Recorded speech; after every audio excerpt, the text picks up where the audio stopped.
मित्रांनो, शालिनी भक्तिसागरमध्ये तुमचे मनपूर्वक स्वागत आहे। तर मित्रांनो, प्रदोष कालावर दररोज अशी पूजा करा भगवान शिवाची। प्रदोष कालावर मंदिराला चांगला स्वच्छ झाडू पोछा करावा, भगवान शिवशंकराच्या लिंगावर अभिषेक करावा, दूध आणि साखर त्या दुधामध्ये टाकून घ्यायचे आणि भगवान शिवाला दूध आणि साखरेचा या पंचामृताचा अभिषेक करावा। छान साबण जर असेल जवळ तर छान साबणाने चिकट झालेले असतात भगवान शिव, सर्वजण पाणी टाकतात, शेवाळ आलेलं असतं तर त्यांना छान स्वच्छ करून घ्यावे।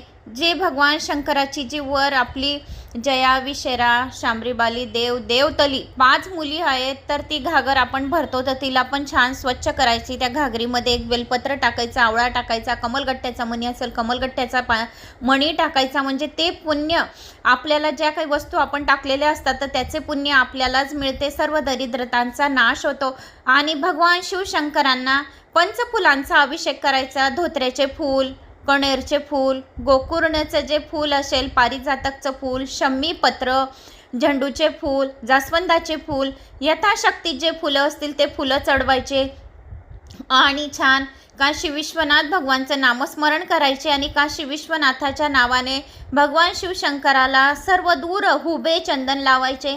याच्याने आपल्यावर भगवान शिवाची आणि माता पार्वतीची कृपा प्राप्त होते। भस्म असेल बेलाची भस्म, लाल चंदन, गुलाल असेल गुलाल, 2 जोडी लोंग अर्पण करावी, 1 मिरी अर्पण करावी। भगवान शिवशंकराला साप जिथे आहे तर हा अलंकार जिथे आहे भगवान शिवाचा सापाजवळ तर तिथे शहद लावायचे। शहद याच्यासाठी की जे शत्रू असतील, जे आपल्यावर जलस फील करतात, ईर्ष्या करतात, त्यांच्यासाठी आपल्याला शहद त्या सापजवळ लावायचे, नागाजवळ।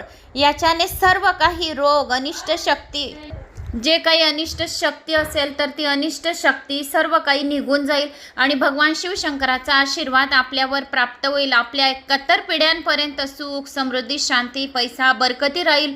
आणि कापूर आणि लवंगांनी आरती करायची छान, मग नमक पार्वती पते हर हर महादेव अशा जयघोष करायचा, 3 टाळ्या वाजवायच्या आणि सकाळी उठल्या उठल्या बिल्वेश्वर महादेव, बटकेश्वर महादेव, शंभेश्वर महादेव या 3 महादेवांचं नामस्मरण केल्याने सर्व पापांचा सर्व दरिद्रतांचा नाश होतो। आणि जो कोणी भगवान शिवशंकराची अशी पूजा दररोज करतो त्याच्यावर सर्व काही कृपा शिव आणि पार्वती यांची आपल्यावर असीम कृपा राहते। त्याशिवाय महालक्ष्मी सुद्धा आपल्यावर प्रसन्न होते।